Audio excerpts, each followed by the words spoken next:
Good morning. We are extremely pleased that you are here. It is good to come together for the purpose of co-creating. Do you agree? Yes. You're knowing what you're wanting? Sort of. An evolving thing. You know that you are the creator of your own reality. You know how that is so? You know that you are a vibrational being in a vibrational universe, and that you are constantly emitting a signal whether you know it or not, and law of attraction is responding to it. So it's good for you to be aware of the signal that you're offering, which means you must be aware of your guidance system, which means you must be aware that there is another part of you that is reflecting the vibration also, which means that the vibration of you and the thought that you are offering is having a relationship with the vibration of the larger part of you and the thoughts that the larger part of you is having about the same thing in the same moment. That when you think a thought, the larger part of you has an opinion, an awareness, a perspective about the exact same thing, and your emotions tell you if there is any vibrational variance between the two. So when you hate someone and you feel that awful feeling of hate, that emotion is telling you that the source within you does not have the same opinion. And you say, that's just weird.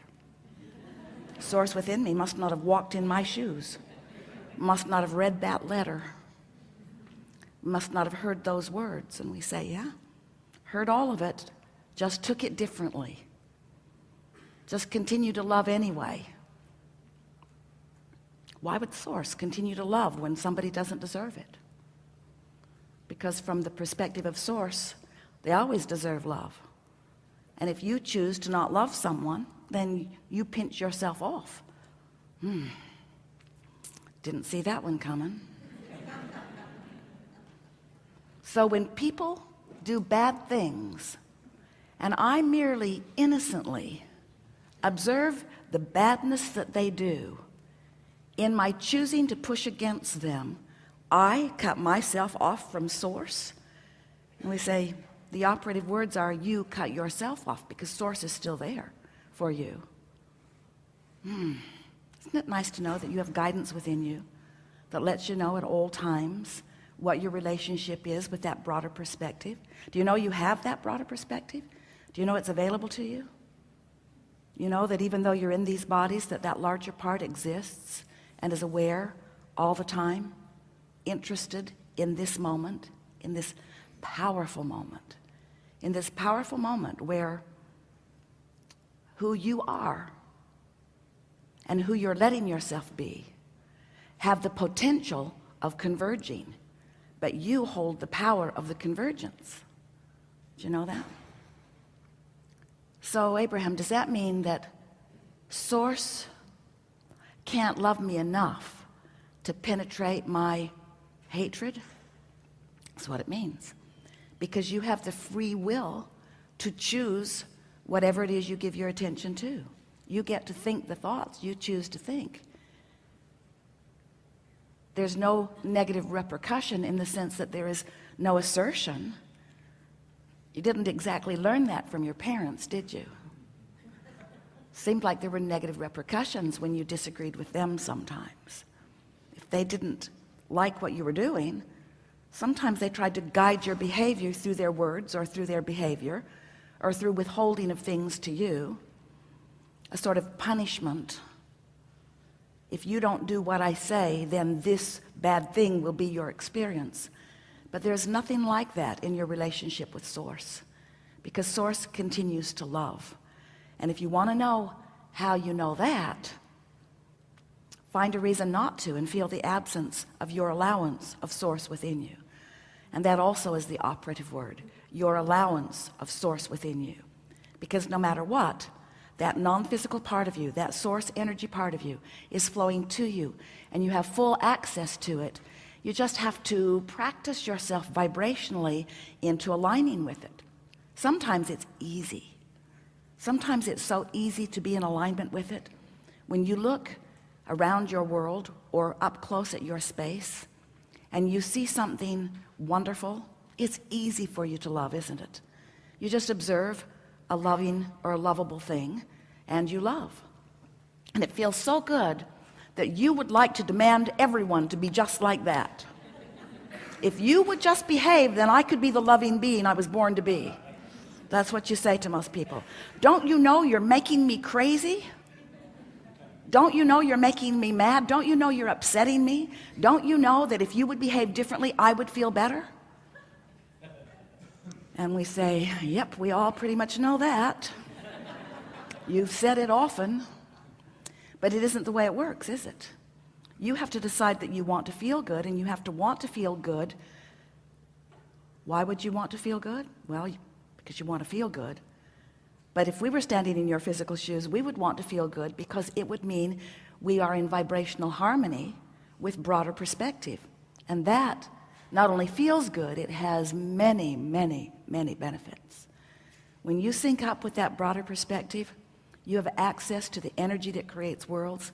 You have access to impulses and ideas and inspiration. You have access to all of the things that you want. You have access to everything you've ever wanted. You have access to all that you've sifted and sorted to discover. I know I don't want that. I want that. And when you discover something that you want, it is held in a vibrational escrow for you. We call it your vortex. Some people are annoyed with the concept, but it's the way that it is. You've been synthesizing life, and you've been coming to personal conclusions, and you have created a vibrational version of you. A version of you that is happier. A vibration of you that holds many things that you want, who lives where you want to live and looks the way you want to look and lives with who you want to live with. In other words, there's a vibrational version of you that is intact, a vibrational version that always precedes the manifested version. So this gathering is about not only how to hook up with the vibrational version, which you have over many lifetimes, and especially during this one, carved out the specific details of what you want to live.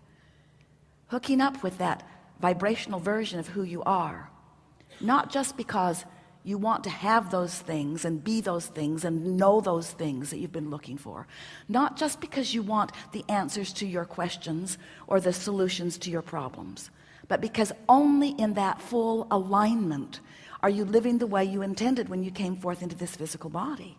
You said, I'll go forth and I'll reach for more, and I'll line up with the more that I've discovered, and then I'll reach for more again, and then I'll line up with the more that I've discovered, and then I'll reach for more again. More clarity, more love, more agility, more physical well-being, more mental stimulation, more things that are exciting, more things that are fun, more life experience, more. That's the mantra of this universe. It's why you come again and again and again. It's why you continue to add to, because you know, at least you knew before coming into this physical body, that you are an eternal being, and that there is no ending to that which you are, and that this life experience is perfectly established in order to be the perfect bouncing off place for you individually and collectively, but personally, to identify new intentions, new desires, new becoming, new expansion. So there is a basis of your beingness. We call it a triad of intentions of freedom and growth and joy. You are so free you can choose bondage. You are so free you can choose thoughts that pinch you off from your resources. You are so free that you can choose thoughts that are life-giving. You are free to choose. No one can think for you. No one can offer a thought for you. No one can vibrate for you, and no one can be your point of attraction. It's you. It's just you. You are so free that you can choose to feel however you want to feel in any moment. Freedom is the basis of your experience. Your quest is joy, because when you reach for moments in time where you feel that rapturous joy, that means you've discovered alignment with the whole of who you are. So that's the most important part for you consciously to be aware in this triad of intentions. If you let your quest be for joy, then you'll always, or most always, be in alignment with the broader part of you. And then, of course, The result of all of this is expansion. You don't have to reach for joy in order to have expansion, because life's going to show you contrast and you're going to continue to expand.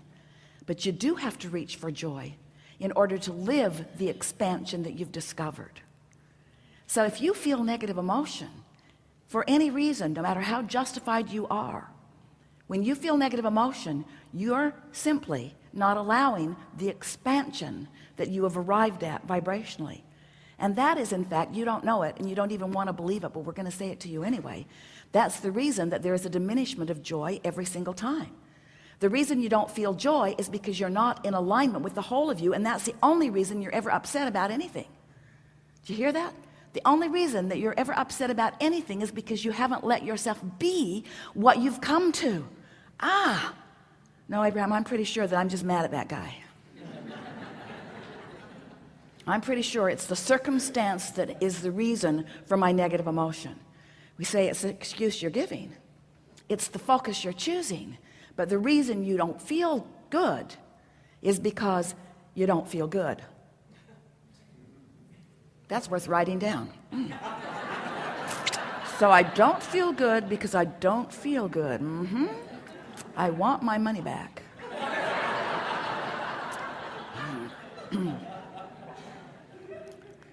But that really is what's going on. The reason that you feel so angry or so upset or so disenfranchised or so victimized is because you're choosing something right here, right now, that is not allowing you to be in full vibrational alignment with all that you are. And that, we want to choose the most spiritual word we can find, sucks. It's just awful. It's just awful when you are not in alignment with who you are. And that's why you get so animated in your wanting to cast blame. It just feels awful when you don't feel good, doesn't it? It just feels awful. It feels awful because you're denying yourself the wholeness of who you are. You're a diminished part of who you are. You're not fulfilling your reason for being here in this moment. However, we would like to encourage you not to beat up on yourself too much about that, because even in negative emotion, there is value. Because how do you know what you really want? How do you discover who you really are until you taste a little bit of what you don't want? It's part of the deciphering process. So as we are moving forward here today, we want to, if you want to, and you do, because we want you to. No, it's not it. We want to explore more fully the idea, the really law-based idea, that negative emotion is not a bad thing, it's a good thing, because it's a clarifying thing, because it helps you to define more clearly the direction that you're wanting to go. So we've told you everything that we know that matters to you. And now we are eager to chew with you on the nitty-gritty of what's up with you. It is our expectation that this will be a wonderful unfolding, and that together we will experience that expansion. But the best part of a gathering like this is that triad of intentions of freedom and growth and joy are all experienced fully. In other words, here we are free to discuss whatever we choose. Isn't that nice? And expansion will certainly be the result of coming into alignment with the fullest part of you. And that really is our quest as we play together. It's our dominant intent to provide conversation, to guide conversation too, to create a vibrational platform or environment that makes it more likely for you than ever before to come into vibrational alignment with who you are. So there's going to be a lot of conscious, deliberate expansion as a result of the time that we spend together today.